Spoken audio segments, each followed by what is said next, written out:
আমরা যে 52তম গ্রীষ্মকালীন খেলাধুলা আজকে এই গোবর স্কুল বিদ্যালয় মাঠে বিশেষ করে আমাদের দুটি প্রতিষ্ঠানে খেলাধুলা হচ্ছে। মেয়েদের সকল খেলাধুলা গোবর স্কুলে হচ্ছে, আর ছেলেদের সকল খেলাধুলা দৌলতদিয়া মডেল স্কুল হচ্ছে।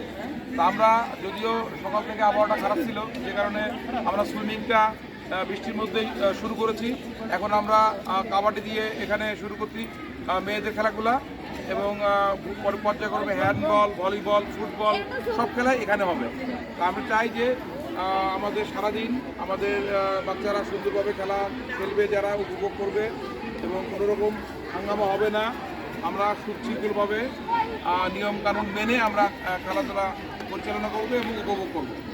সবাইকে ধন্যবাদ। আর আমি আজকে এই কাবাডি খেলার শুভ উদ্বোধন ঘোষণা করছি।